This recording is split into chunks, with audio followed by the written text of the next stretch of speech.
Okay, so I imagine quite a few of you will be interested in this particular session. So here's my recording of my discussion about critical path analysis and PERT. I'll also be covering Gantt charts on this. Okay, so the reading for this particular session is chapter 6 of the textbook, and for PERT you need to go to the appendix on chapter 7. Think about, when going through this, think about the benefits and the disadvantages of the different methods. So what are the strengths and weaknesses of the activity on the arrow or activity on the node? What are the strengths of PERT? What are the shortcomings of PERT and of those other methods? Right, so one of the key tasks of project management is to schedule the activities. The activities are put together or established using the work breakdown structure, which we talked about last time, and these activities or tasks are then put into some kind of logical sequence using one of the methods here. So Gantt charts are almost always found in projects, but the Gantt charts are based normally either on something called activity on the arrow or activity on the node, which are typical critical path methods or critical path analysis, and sometimes on PERT, which is Program Evaluation Review Technique. So a little bit of the background.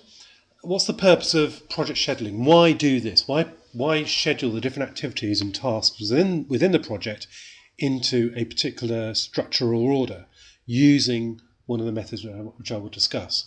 Well, in the first point, the idea is to produce a comprehensive, meaning complete, and comprehensible, meaning understandable, picture of project activities. So the schedule, a Gantt chart, normally with an underlying network of some description, will be sometimes used often used as a contract document, certainly as a key way of communicating what's going on within the project between the different parties to the project. So the key people key people involved in undertaking the project, individuals or groups undertaking specific tasks, want to know what is dependent on their task and what they have to wait for, and other parties who might have an interest in the project.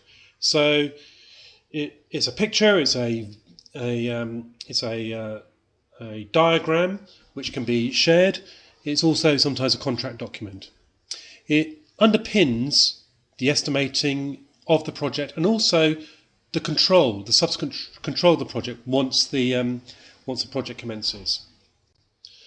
Okay, so where do critical path method and PERT come from? Late 1950s is where it all really started. So we talk about projects going back into history, maybe from the Second World War and before, and you can talk about large-scale projects from, even prehistory. But really, for our point of view, it's the critical path method and PERT, which are, I guess, what most people associate, or the key tool or technique associated with projects, starts in the 1950s. The story starts in the 1950s. So I've got two pictures there. One is of Polaris, the other is of the logo for DuPont.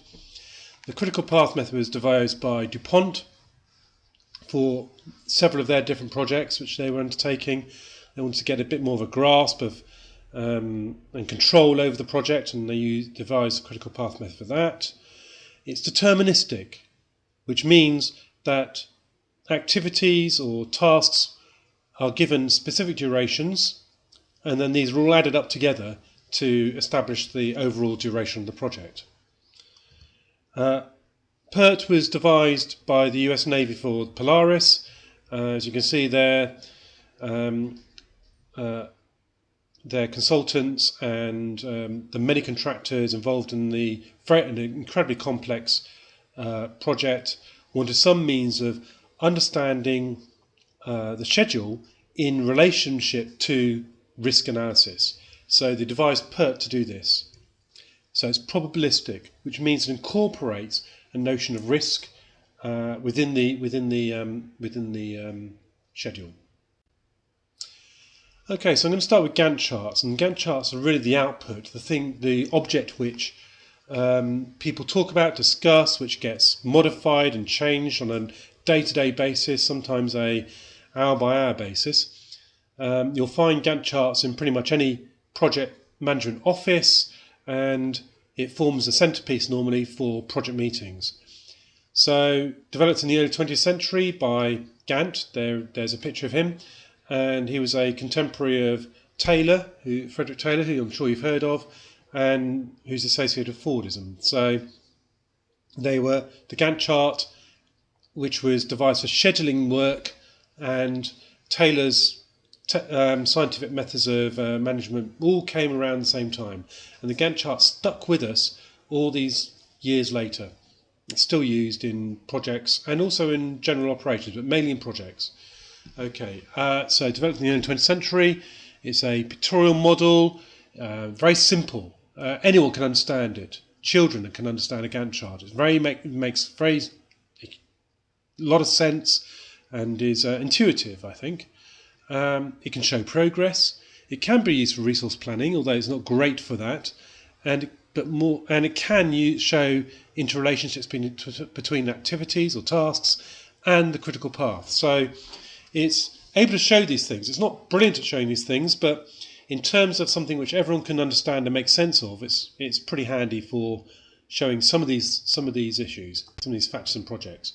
Here's an example from Microsoft Project, which is a commonly used project management software system, and you can see that in this we have a number of tasks or activities listed down in the left-hand column. Across the top we have a timeline, and then each activity is allocated a period of time, and we have, if you look down the left-hand column, we have 1, 2, 3 and 4. Those are groups of activities. Within those we have sub-activities. So you can imagine this, the work breakdown structure readily translating into a Gantt chart. You can also see resources against each of these activities. So the names are resources for this particular project, and you can also see progress, or the amount of different activities which have been completed. So that's shown as a percentage against each resource. You can also see the links between different tasks. So those are shown as the little arrows at the end of each activity. The small blue diamonds represent milestones, which are completions of a group of activities. Okay, so there we are. That's a Gantt chart. A little bit more about it. What are the advantages? They're simple to draw and read. You can use pen and paper to draw a Gantt chart. They're good in static environments. So where things aren't very dynamic, things aren't changing all the time, they're very useful and very handy. The problem with projects is that often change is everything. Change is happening all the time. And so what we end up with is Gantt charts being revised and redrawn again, which is why it's important to have a network underlying the Gantt chart, so that can be updated rather than the Gantt chart itself, and then the output will be the Gantt chart. Okay, it's useful as an overview of the project. It gives you a good idea of what's involved in the project, the different activities which are going to be undertaken, their relationship with each other. You can see those very clearly and very easily. It's very, very widely used. It's totally commonplace in virtually all projects. And as I said at the bottom of that list there, it's the graphical interface of most PC project planning systems. So MS Project uses it, so do most other project planning mechanisms. Okay, so some of the disadvantages: it's difficult to update manually, it can be become obsolete very easily, so out of date in other words, and therefore discredited. So when things change in the project, the Gantt chart no longer shows or bears much similarity to reality, which is why it needs to be continually updated to reflect any changes or the current situation within the project. It doesn't equate time with cost. So a very short activity on a Gantt chart could actually involve a substantial cost. Say you have a major piece of equipment which is being installed, then that could be extremely expensive, but just take a day to install. Whereas another activity may take a long time, but only involve a small number of people, no major equipment, and might be substantially cheaper than the piece of equipment. Okay. Also, this last point, it doesn't help in optimizing resources. So then in the next session, I'll talk about optimizing in a lot more detail, and the Gantt chart's actually not that useful for doing that. The output will be revised, but in terms of actually manipulating the resources, really what we need to do is get into the network. Okay, so network analysis. I'll talk about both the critical path method and PERT. So underpinning the Gantt chart is some kind of network, almost always. And this shows the activities, the sequence and the dependencies between those activities, and the total time required to complete a project. It handles interrelationships between activities. It identifies critical activities in the schedule, and it's the critical activities which are added together to enable us to understand how long the project will take. It can take a lot of time to produce. The examples I'm going to show you in a moment are very simple examples, but most projects obviously have a substantial number of activity, and even a medium-sized project might have several hundred activities. So it can take time, but it is very valuable, really valuable for all but the very smallest of projects. So the two different types are critical path analysis, which takes two forms, either the simpler activity on the arrow or the more complex activity on the node, and then PERT. Okay, a little bit of jargon which I'll be referring to or using throughout this. Activity is a task or set of tasks that are required to deliver the project. So I might use activity and task interchangeably. I think I already have, and I will continue to do so. I'll try to stick with the word activity, assuming I remember that. Okay, event is an identifiable state resulting in the completion of one or more activities. So an activity is completed, that's an event.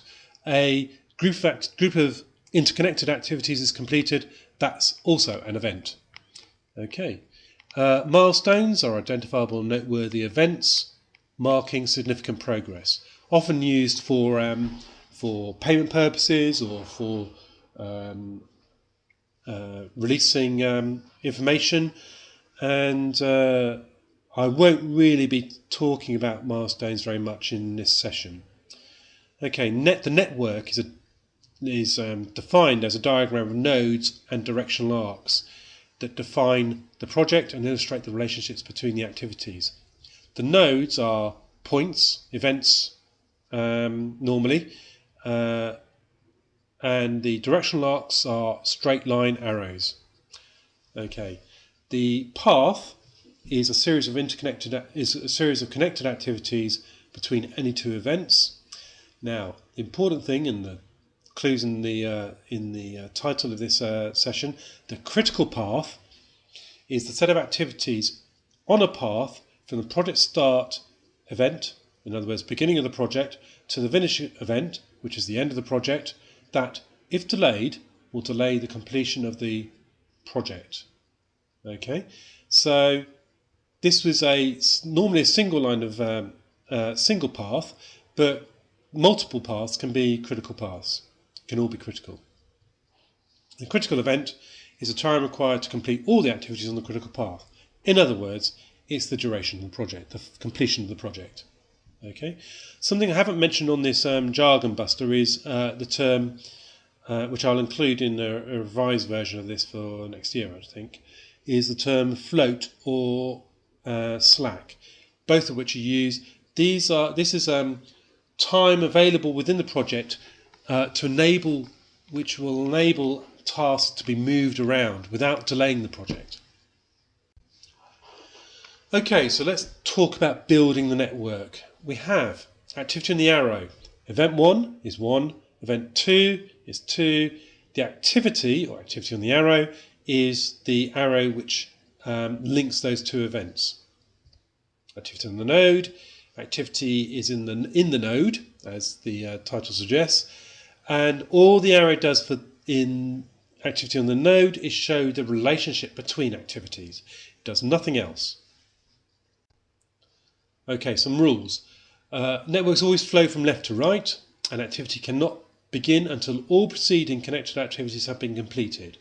In other words, if something has to come first before something else can start, then the next activity can't start until whatever comes before it is finished. Arrows indicate precedence and flow and can cross over each other, although I'd suggest or advise you try not to have them cross, just for simplicity's sake. Each activity should have a unique identification number. Normally we'd use the work breakdown structure coding. Looping is not allowed. In other words, you can't go back on yourself. Conditional statements aren't allowed. You can't say this will happen if something happens, and so what we do is we say this activity is complete, then another activity can begin. Sometimes you can break activities down into sub-activities or partial activities, and that's fine, you can do that. It's good practice to use a single start node of some sort and a finish node. So, critical path. We start with the earliest finish time, or the earliest event time, and the latest finish time, or the latest event time. We do a for pass, a reverse pass, and we establish or calculate the critical path. And we also establish any float or slack that is in the project. Okay, so let's start with activity on the arrow. In activity on the arrow, in an activity on the arrow diagram, each activity is represented by an arrow connecting two circles or nodes. Okay, so you can see that in the diagram below. The nodes represent transitions between activities, referred to as events. The duration of each activity is written on the arrow representing it. So in this example, we have event 1, which is the beginning of activity A. Event 2 is the completion of activity A. The activity A is shown on the arrow and has a label and sometimes a description, and its duration is shown also on the arrow, in this case 4 units of time. It could be 4 days or 4 weeks or 4 months or whatever. Okay, so time is denoted in activity on the arrow diagrams in the top right hand quadrant of the node. So in this instance we have a unique identifier for each node shown in the left hand side, and that is just a code, nothing else. You can make up your own code. So the codes I'm using are numbers, but you could have anything you like in there. It could be alpha, gamma, beta, or whatever you want. Okay, and then on the right hand side in the top quadrant we have the earliest event time. That's the earliest point at which this node could be reached, this event could be reached. And then we have the latest event time, the latest time at which this node must be reached by to not delay the rest of the project. Here is a very simple example. So you can see we have 6 activities in this example, A to F. In a real project they would have some sort of description against each of them. You could have resources against each of them, but for the purpose of this, just to show how activity in the arrow diagrams are put together, we're just sticking with this very simple table. Okay, against each table is a duration. In this case it's time in days. So activity A is 2 days long, activity B is 7 days long, 4 days long for C, and so forth. Each one has immediate predecessors. So activity A and B in this example have no predecessors. They both are at the beginning of the project. Activity C requires activity A to be complete before it can commence. Activity D also requires activity A to be complete before it can commence. Activity E requires B and C to be complete before it can commence, and activity F requires activities D and D to be complete before it can commence. So what we're going to do is go through drawing the diagram.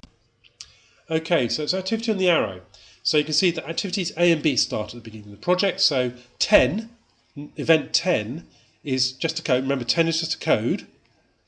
And event 10 is the start of the project. Event 50 will be the completion of the project. And then you can see I've got event 20, 30, 40 in between. Now, in the bottom right hand corner you can see the little the table for the activities.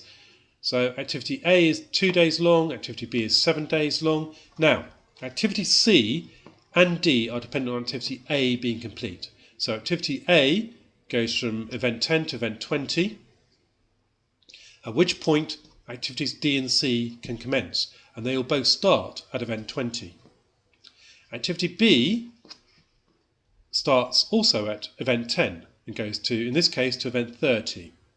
Now, note that activity E requires both B and C to be complete. So activity C is shown as a line between, or an arrow between, events 20 and 30. So that you can see that E requires both the B and C to be complete. Nothing else is dependent on C in this particular network. Activity F requires D and E to be complete. So E is going out, leaving event 30. D, which requires activity A only to be complete, leaves event 20. They both culminate in event 40, which will lead to activity F. Okay, so in the forward pass, what we'll do is populate the top right-hand quadrant of the network.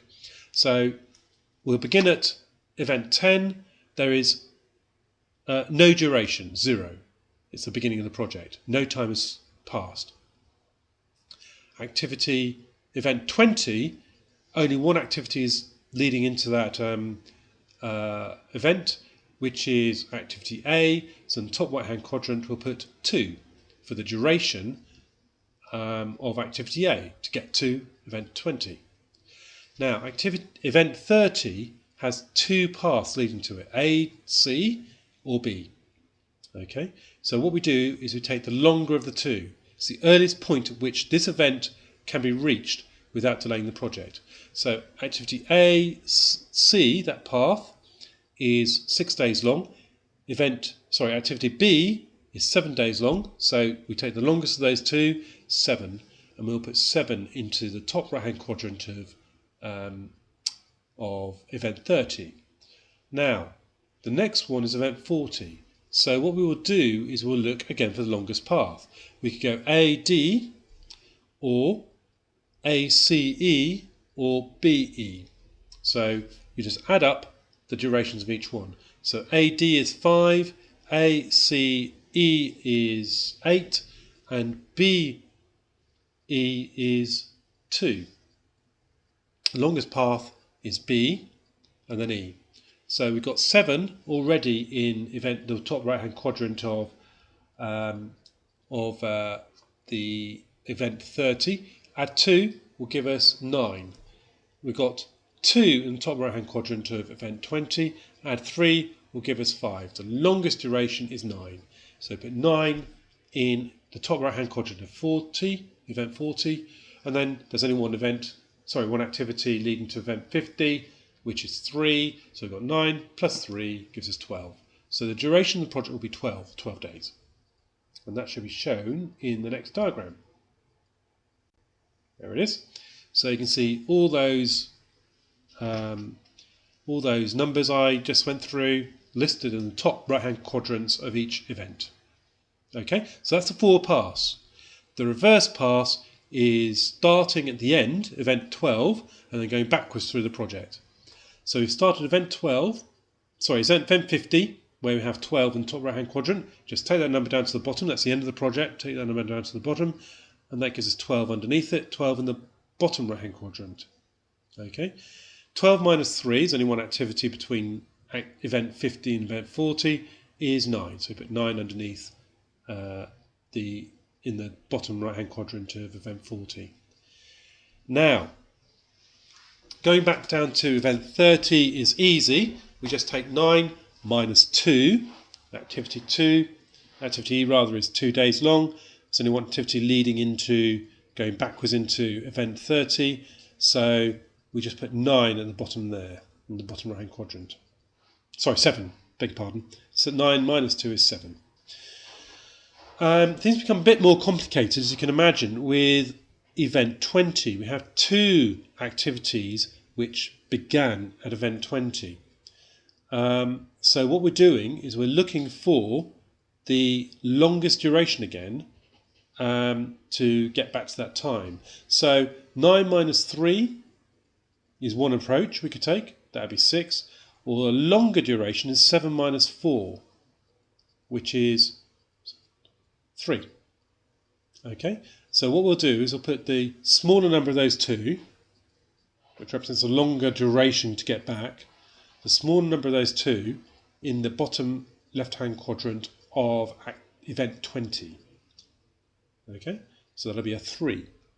So we have 7 and 7 in event 30 and 2 and 3 in event 20. So 7 minus 7 is 0. 3 minus 2 is 1. We'll take the smaller of those two numbers, is 0. And so the latest event time for activity 10, the start of the project, will be 0. And that should appear in the next diagram. There it is. You can see all those in there. Okay, so if you're in any way confused by that, I can imagine you might be if you haven't done this before. Go through it again. Again, there's plenty of examples in the textbook, and there's lots of examples in many other textbooks on project management. There's several textbooks in the library you can look at, and there's plenty of examples online. So have a good go at practicing these, and we'll also go through this in our 3rd seminar. So I urge you to come to the 3rd seminar and have a go at practicing these in that session. Now, the critical path is where the 2 numbers in the top and bottom right-hand quadrants are the same. Where they're the same, the activities connecting those events will be critical. Where they're not the same, the activities going into and out of that event will not be critical. So you can see that B, E and F are critical, A and D are not critical. That's because where the earliest and latest event times are the same, there's no slack or float.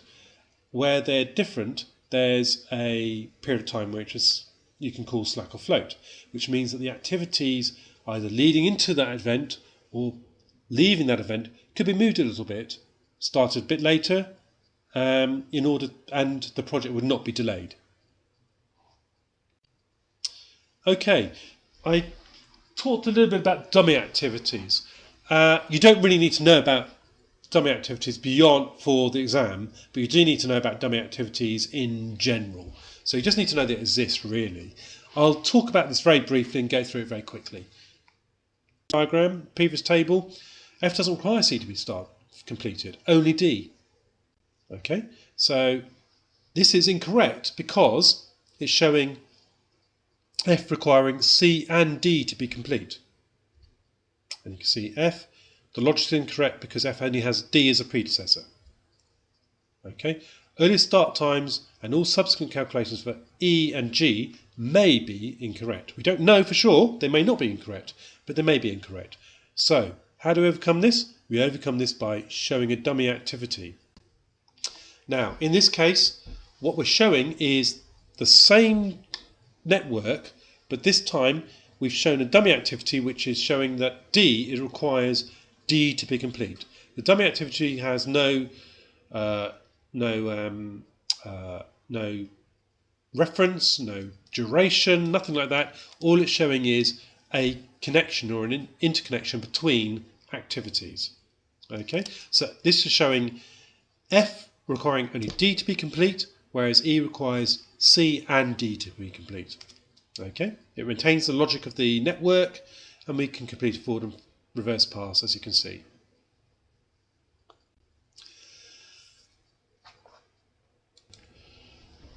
Okay, what we're going to discuss now are activities on the node diagrams. Okay, so the network now is activity on the node. More involved, actually much more commonplace than activity on the arrow. Certainly with the advent of project management software available readily on computers. So an activity on the node, each activity is represented by a box, a rectangular box, and the arrows do nothing except indicate precedence. Activities in the node networks do not need dummy activities to maintain the logic of precedence. More information is normally included in activity on the node diagrams, which is why they're much more useful. You can have resource information, you can have duration information, you can have all sorts of things which are much more detail. Most computer packages use activity on the node notation for project planning and control. Okay, so this is what we're going to be looking at. So this is the example I will use. I think the textbook has a slightly different configuration. Doesn't matter which configuration you use, as long as you're consistent and you use something which makes sense. So in this version, I've got a little key in the bottom right-hand corner. But what you can see on here are the earliest start time, the earliest finish time, the latest start time, and the latest finish time. Each activity has a duration and a period of float, which could be anything from 0 up to whatever the float happens to be. So we have exactly the same network, as you can see. 6 activities, and you can see the predecessors for each activity. Both A and B begin at the beginning of the project, the start of the commencement of the project, and the project finishes after activity F is complete. Here we go. So what we have is a forward pass, exactly the same as before, a forward pass. You can see the logic of the network is shown there. Now, for each activity in the forward pass, we start with the duration. So in this case, the duration is shown on the top bar in the middle of those 3 little sections. And so for activity B, it's 7 days. For activity A, it's 2 days. For activity C, it's 4 days. D, 3 days. E, 2 days. And F, 3 days. Okay.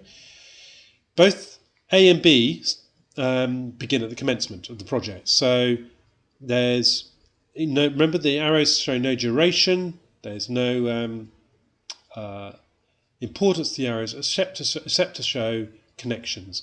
We start with the start node just for convenience, to show where the beginning of the project is really, and we end with the finish node just to show where the end is. In activity on the node, the start and finish nodes are little pauses. I just write start and finish, as you can see in those. Okay, so what we have for activity on the node is an earliest start date and an earliest finish date in our forward pass. So all we're doing here is taking the point at the beginning, adding duration and then that gives us the earliest finish date. So in the case of activity A, we start with 0 at the beginning of the project, and we add 2 days, and that gives us 2. In the case of activity B, we start with 0 and we add 7 days, and that gives us a duration and that gives us an earliest finish time of day 7. Now, what we do for subsequent activities is take the largest earliest finish date and put that into the top left-hand corner of the subsequent node. So both activities C and D require A to be completed. So we take the 2, the earliest finish date in activity A, that becomes the earliest start date for activities C and D. Then we just add the durations of those activities. In the case of activity C, it's 2 plus 4 is 6 days. In the case of activity D, it's 2 plus 3 is 5 days. Now, you can see activity E has 2 activities preceding it, B and C. So we take the largest of those 2. Activity C is 6, it's the earliest finish date. Activity B is 7, so we take 7, which is the largest of the 2, and that becomes our earliest start date for activity E, so that becomes 7. We add 2 for the duration of that activity, gives us an earliest finish date of 9. Now, activity F is the same situation. We have two activities preceding it, D and E. We take the largest earliest finish date of those two activities. We have 5 in the case of D and 9 in the case of E. So the largest of those two numbers is 9. That is taken forward to activity F and becomes the earliest start date for activity F. Then we have the duration of activity F, which is 3 days, gives us a finish point of 12, which is exactly the same as our previous network, as you would expect. What we're now going to do is a reverse pass, which is and we start that by taking activity F, and the latest finish time for activity F is the same as the earliest finish time for activity F, because that's the end of the project, so 12.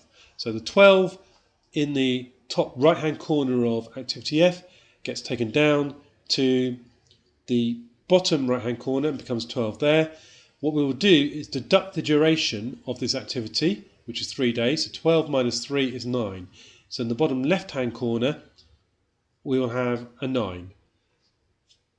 I'll show this in the next diagram and I'll take you back through this. So 9. So activity E, we take the 9, which is the latest start time. That becomes the latest finish time for activity E. We deduct the duration, which is 2 days. That gives us 7 for the latest start time for activity E. Okay, the same works for activity D. We have the latest start time in its subsequent activity is F, which is 9. That becomes the latest finish time for activity D, which is 9. We subtract the duration, which is 3, gives us a latest start time of 6. Okay. Same with activity C. Latest finish time for the subsequent activity E is 7. So that becomes the latest finish time for activity C, 7, in the bottom right hand corner. Deduct the duration, 4 days. Gives us a latest start time of 3. Okay, and we do the same for activity B. Now, activity A is an interesting one because it has 2 subsequent activities. Okay, so in this case we take the smallest latest start time of the subsequent activities, and that becomes the latest finish time for this activity. So activity D has the latest start time of 6. Activity C has the latest start time of 3. 3 is the smaller of those two numbers. 3 becomes the latest finish time for activity A. Deduct the duration, 2 days, and that means that the latest start time for activity A is day 1. Okay, so we can see that this is much more nuanced than the activity in the arrow. Now, one thing we'll be interested in is the float for these activities. So we're not any longer looking for float in the events. We're looking for, well, we are, but those are also the activities. So again, we have a much more nuanced picture of the float in the project. And this is important, really useful for understanding and in particular optimizing the project. Okay, so the float is the difference between the earliest finish, latest finish, and earliest start, latest start times. If there's no difference, it's 0. So for activity F, 12, 12, 9, 9, the float is 0. Okay, same with activity E, 9, 9, 7, 7, no difference, the float is 0. Now, activity C, you can see there's a 6, 7 and a 2, 3. The difference between those two pairs of numbers is 1. So the float for that activity C, is 1 day. Activity D has 5, 9, 2, 4. That difference between those two pairs of numbers is 4. So the total float time for activity D is 4 days. Activity A has 2, 3, 0, 1.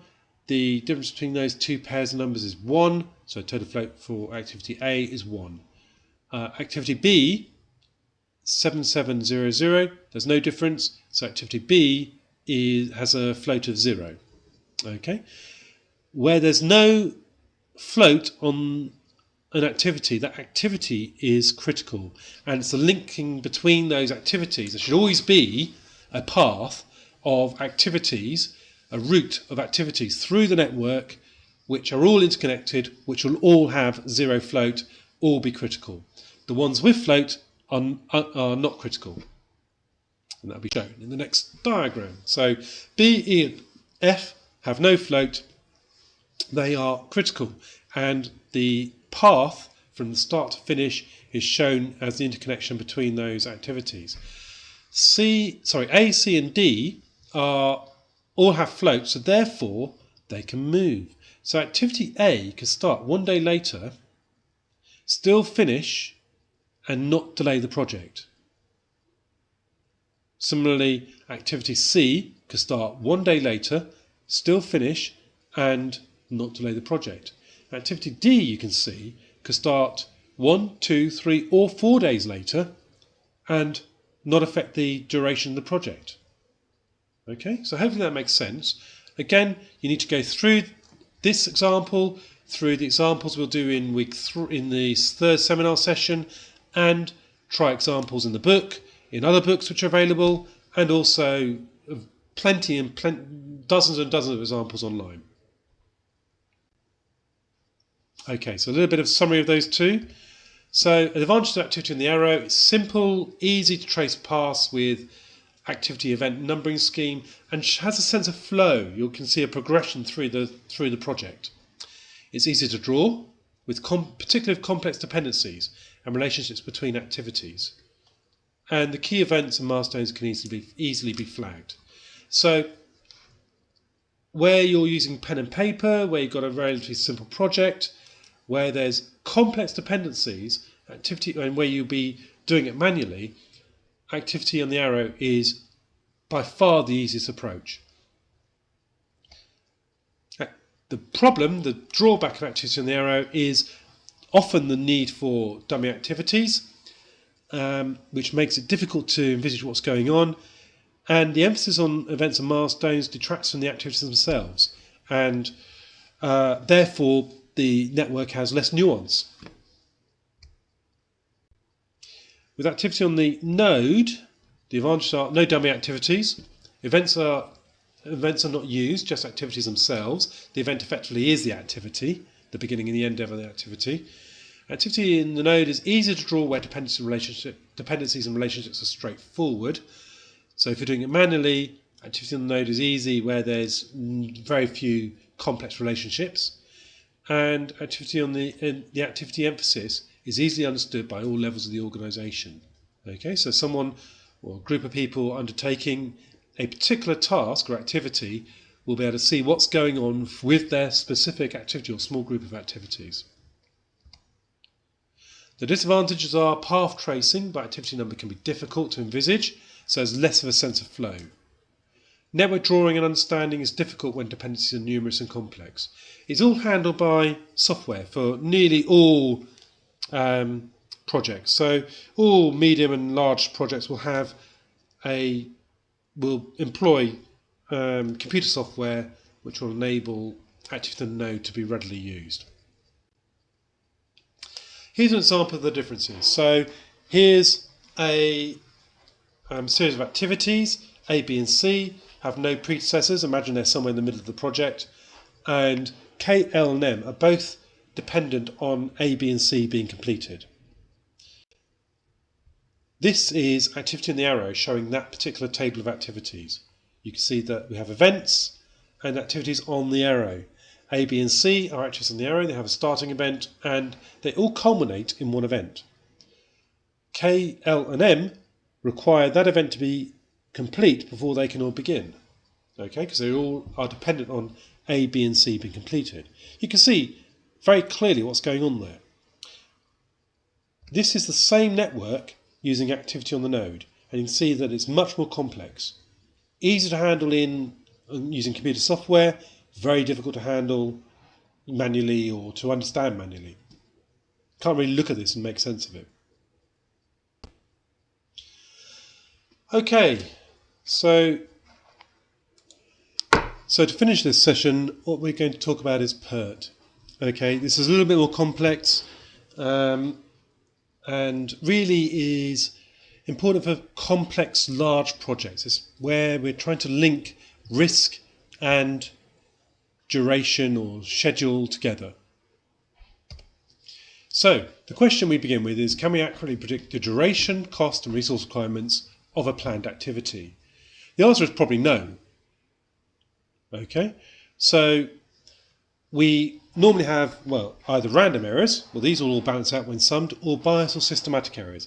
Now, in reality, I think most projects have systematic or biased errors in them. So most activities we're really making a kind of guess as to what the duration of the project will be, without really taking into a duration of the activity will be, without really taking into account all the problems that activity may face, or the challenges it may face in being undertaken. In other words, the risk. So what PERT's great at doing is trying to account for this uncertainty around the duration of each activity. Also, the uncertainty around the cost of each activity. So, I think I said it right at the beginning, PERT developed by the US Navy in the 50s for the Polaris submarine project. Very, very commonly used now for very large activity projects. It uses the critical path method as a basis, but the durations themselves are probabilistic. So I'm going to take you through an example of this. Okay, so starting point, the way to understand this is that you start with 3 points. An optimistic time for each activity, a pessimistic time, and a most likely time. And you see this creates a beta distribution for that particular activity. The optimistic time is normally a 1 in 100 chance that everything will go fantastically well and will be the shortest possible duration we think, if everything goes well, that activity will take. Okay. The pessimistic time is a 100 chance everything goes disastrously wrong, and the most likely time is the most likely time. Do the same for cost. Okay, so if we have these 3 numbers, we can then establish for each activity the expected time. It's a simple weighted average, worked out like this. We take the optimistic time, A, plus 4 times the most likely time, M, plus the pessimistic time, B, that's 6 numbers, divided by 6, and that gives us the expected time for that particular activity. Okay, we can calculate this right across the network. So, using statistical approach with PERT, we do this. We need to work out the expected activity time, small t, which is, as I've just shown you, A plus 4m plus B divided by 6. So optimistic plus 4 times most likely plus pessimistic divided by 6. Then we work out the standard deviation for the activity times. So the standard deviation small t is the pessimistic time minus the optimistic time divided by 6. Okay, and that enables us to calculate the standard deviation of the project completion time, which is the square of the sum of square of the standard deviation for each activity summed, and then the whole lot square rooted gives us the standard deviation for the project. Okay, so if we think of the project as a whole, then we can think of big T, the time for the duration of the overall project, being at the middle of a normal distribution curve. That's a bell-shaped curve you can see there. Okay, so the total expected completion time for the project is big T. That is the sum of the individual activities' expected completion times on the critical path. That's important. Only on the critical path. All the other activities off the critical path are unimportant because they won't impact on the overall duration of the project. Okay, the variance of the project is the sum of the activity variances, V, on the critical path only. Standard deviation of the project is the square root of the variances, which is standard deviation E. Okay, so in calculating the probability of the project finishing on time or before a certain time or after a certain time, we use this kind of approach. So A, we calculate the number of standard deviations the scheduled or desired completion time is from the average total project duration. That's the sum of all the weighted averages of the activity times on the critical path. So the number of standard deviations, Z, equals the time which is scheduled for the project minus the time which we estimate the project will take over the sum of the variances or standard deviations of the tasks square rooted. Okay, so in this particular example, the scheduled time for the project is after the expected time for the project. So we would calculate everything in the shaded area under the bell curve, which is all the times before our expected time and all times after our expected time up to the scheduled time we've been given. Okay, we use a Z table to work that out. So I'll take you through an example. So here is a table. You may recognise this table in terms of activities and predecessors because it's the one I've used before. However, what I've done in this one is add a bit more complication by changing the durations of the activities. So you can see that the optimistic times are listed under A for each activity. The most likely times are listed under M, and the pessimistic times are listed under B. So for activity A, for example, the most likely time is 29 days. If everything went fantastically well, no risks were encountered, no problems occurred, there's a 100 chance we'd be able to do it in 17 days. If various things went wrong, there's a 100 chance it would take 47 days. Okay, and you can see that's worked out right through the table. So the expected time for each activity is for A, 30 days, B, 13 days, C, 20 days, D is 16 days, which happens to be the most likely time as well, E, 6 days, and F, 5 days. So what I've done there is, for example, in A, I've taken 17 plus 4 times 29 plus 47, divided that by 6, and that's given me a number of 30. Okay, so the variance for activity A is calculated as 47, which is the pessimistic time, minus 17, which is the optimistic time, divided by 6, square rooted, which gives me 25. And I've done that for all the activities as well, rounding up. There's our network. Okay, so A, B, C, D, E, F. So it's a simplified network. And you can see in the little corner there, in the bottom right-hand corner, is exactly the same notation as the as activity on the node. I've got an early start, latest start, earliest finish, latest finish, a duration, and a slack or float for each activity, and information about the task. Okay, so in these boxes I'm using the expected duration for each activity. So activity A is 30 days, activity B is 13 days, and so forth. Then I do a forward pass as usual and a reverse pass or backward pass as usual. Okay, the critical path is A, B, D, and F, where there's no float on any of those activities.